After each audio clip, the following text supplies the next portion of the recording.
Hello दोस्तों, hello guys. आज हम इस वीडियो में हम एक मेन टॉपिक को लेके आए हैं जिस पर पूरी ग्रामर डिपेंड रहती है। अगर आप उसको नहीं सीख सकते तो आपको ग्रामर के बारे में अच्छी तरह से जानकारी प्राप्त नहीं हो सकती है। आज हम दोस्तों लेकर आए हैं इस वीडियो में पार्ट ऑफ स्पीच के बारे में। तो पार्ट ऑफ स्पीच के बारे में जब हम जान जाएंगे अच्छी तरह से तो हम ग्रामर को भी अच्छी तरह सीख सकते हैं। तो दोस्तों मैंने आज ब्लैक बोर्ड पर अपने लिया है टॉपिक पार्ट्स ऑफ स्पीच, ठीक है, यानी शब्द भेद क्या रहता है। हिंदी में इसको बोलते हैं हम शब्द भेद बोलते हैं, यानी शब्दों के अंदर जो भेद है, अंतर है, क्या होता है, कब किसका कहाँ कैसे यूज करते हैं, इस्तेमाल करते हैं।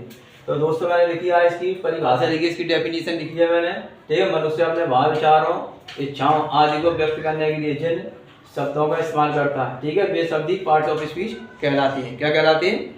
पार्ट्स ऑफ स्पीच कहलाते हैं। यानी व्यक्ति अपनी बात को कहने के लिए जिन शब्दों का इस्तेमाल करता है, ठीक है, उन शब्दों को ही हम पार्ट ऑफ स्पीच कहते हैं।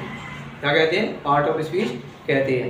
अब पार्ट ऑफ स्पीच जो होता है, पार्ट ऑफ स्पीच के 8 भाग होते हैं, यानी 8 प्रकार, इसको 8 भागों में डिवाइड करके 8 प्रकार की होती है पार्ट ऑफ स्पीच। सबसे पहला होता है दोस्तों, ये दिखाया मैंने, नाउन।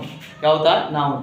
उसके बाद होता है दूसरे नंबर पर प्रोनाउंस होते हैं, तीसरे नंबर पर एडजेक्टिव आती है, चौथे नंबर पर वर्ब आती है, पांचवें पर एडवर्ब आती है, उसके बाद में छठे नंबर पर प्रोपोजिशन आता है, ये प्रोपोजिशंस हैं।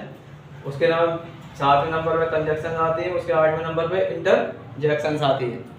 दोस्तों हम इसकी पूरी जानकारी आपको 3 वीडियो में उपलब्ध कराएंगे, पार्ट 1, पार्ट 2, पार्ट 3। पार्ट 1 के बारे में हम आपको आज हम नाउन के बारे में बता रहे हैं, पार्ट 2 के बारे में प्रोनाउन, वर्ब और एडजेक्टिव के बारे में बताएंगे, और अगली वीडियो में जो शेष रह जाएंगे उनके बारे में आपको बताया जाएगा तीसरी वीडियो में। तो दोस्तों इस वीडियो में हम नाउन के बारे में आपको बता रहे हैं, ठीक है। तो मैंने नाउन की डेफिनेशन लिखी है ये, ठीक है। नाउन है, नाउन की डेफिनेशन लिखी है, किसी व्यक्ति, वस्तु अथवा स्थान के नाम को हम संज्ञा कहते हैं। क्या कहते हैं? किसी व्यक्ति का नाम हो, जाए अमित है, सुरेश है, या किसी जगह का नाम हो, कानपुर, आगरा, मुंबई, कलकत्ता, ये संज्ञाएँ हैं। किसी वस्तु का नाम हो, जैसे फ्रिज है, कूलर है, फैन है, पंखे हैं, ये सब क्या है? संज्ञा है। तो मेन मकसद ये है संज्ञाओं का, संज्ञा उन चीज़ों को कहते हैं मूल रूप से जिसको हम आंखों से देख लें या छू लें, वो सारी चीज़ें संज्ञाएं कहलाती हैं। इनको आंखों से हम देख सकें या उसको हम स्पर्श करके छू सकें, वो सारी चीज़ें, सारी वस्तुएं वो संज्ञाएं कहलाती हैं। आगे आपकी बात समझ में, ये मूल रूप से इसका मतलब संज्ञा। अब संज्ञा को भी हम लोगों ने यानी ग्रामर के अंदर 5 भागों में डिवाइड किया गया संज्ञा को। कितने भागों में? नाउन को 5 भागों में इसको डिवाइड किया गया है।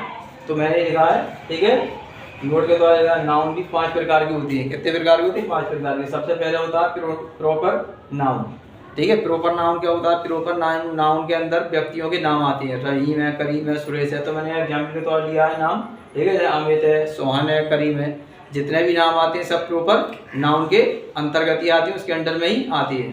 अगर किसी का नाम रामू है, जैसे कि सेंटेंस या Ramu is going to Agra, तो उसमें पूछा जाता है इसमें प्रोनाउन क्या है, तो इसका मतलब रामू, इसमें रामू जो प्रोनाउन, प्रॉपर नाउन है, सॉरी, ठीक है। तो हमें ध्यान रखना है प्रॉपर नाउन में क्या आती है, जिनके जितने भी व्यक्तियों के नाम आते हैं वो व्यक्तियों के नाम कहलाते हैं। उसके बाद में आता है दूसरा है कॉमन नाउन।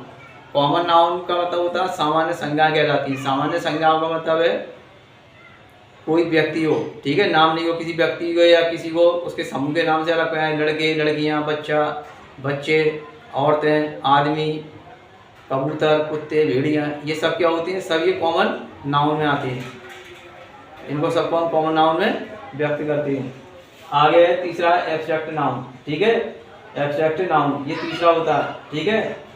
ये एब्स्ट्रैक्ट नाउन होती है, ये छुपी हुई संज्ञाएं होती हैं। कैसी? छुपी हुई संज्ञाएं होती हैं, दिखाई देती, खाली इसका अनुभव कर सकते हैं, इसका हम क्या कर सकते हैं? अनुभव कर सकते हैं। जैसे ईमानदारी, बेईमानी, सुंदरता, बदसूरती, ये क्या है? ये सब एब्स्ट्रैक्ट नाउन के अंदर पूछी आती है। तो मैंने एग्जाम्पल के तौर पर लिया है, वो सुंदरता है, बेईमानी है, ईमानदारी है, ये क्या है? ये एब्स्ट्रैक्ट नाउन के अंतर्गत आते हैं। उसके बाद में कलेक्टिव नाउन, ठीक है। कलेक्टिव का मतलब होता है समूहवाचक संज्ञाएं कहलाती है। हिंदी में इनको बोलते हैं समूहवाचक संज्ञाएं। क्या बोलते हैं? समूहवाचक संज्ञाएं बोलती हैं इनको। तो समूहवाचक संज्ञाओं में आती है टीम। टीम क्या है? एक समूह होता है। फौज क्या है? एक समूह है। पुलिस क्या है? पुलिस भी एक समूह होता है। 4-6 लोगों का समूह पुलिस कहलाता है, ठीक है। तो पुलिस क्या होता है? वो व्यक्तियों का समूह होता है। अगर हम पुलिसमैन बोलते हैं तो सिपाही हो गया, वाला हो गया, एक व्यक्ति होगा। पुलिस बोलते हैं तो इसका मतलब वो समूह है। तो ये क्या है? कलेक्टर गाँव में समूहवाचक संज्ञान आदि जितने भी समूह होते हैं, ठीक है, जैसे जीओडी है, पंचायत है, ये सब क्या है, समूह है। मेरा 5वां दिया दोस्तों मैटेरियल नाउन। मैटेरियल माने होता है पदार्थ होता है, और नाउन माने संज्ञा होता है, यानी ऐसी संज्ञा जो इसके अंदर पदार्थ कोई वस्तु मौजूद होती है, ठीक है, जैसे सोना, चांदी, लोहा, ये मैटेरियल नाउन के अंदर आते हैं, या सीमेंट है इत्यादि, ये सब में किसमें आते हैं, मैटेरियल नाउन के अंतर्गत आते हैं। तो दोस्तों मैंने जो आपको आज बताया ब्लैक बोर्ड पर पार्ट ऑफ स्पीच के बारे में, मैं समझता हूँ आपकी समझ में अच्छी तरह से आ गया होगा। अगर आप इस वीडियो को 1 या 2 बार अच्छी तरह देखेंगे तो आप कभी भी इसके नाउन के बारे में और पार्ट ऑफ स्पीच क्या होता है इसके बारे में कभी भी आप भूलेंगे, हमेशा आपके माइंड के अंदर वो सजा हुआ रहेगा, और आप जब भी कहीं इस्तेमाल करेंगे तुरंत आपके माइंड से बाहर निकल के आएगा। तो दोस्तों मेरी ये वीडियो समझ में आई हो बच्चों, विद्यार्थियों, तो चैनल को सब्सक्राइब करिए, शेयर करिए, ताकि ज़्यादा से ज़्यादा लोग इसके बारे में जान सकें अच्छी तरह से और सीख सकें पार्ट ऑफ स्पीच के बारे में। लाइक और मेरे चैनल को लाइक कीजिए और सब्सक्राइब भी कीजिए अगर आपने सब्सक्राइब नहीं किया है। और अगर वीडियो आप मेरी सब्सक्राइब करते रहेंगे, लाइक करते रहेंगे, तो मुझे भी हिम्मत मिलेगी और आपके लिए नई वीडियो लाता रहूँगा। Thank you, that's all.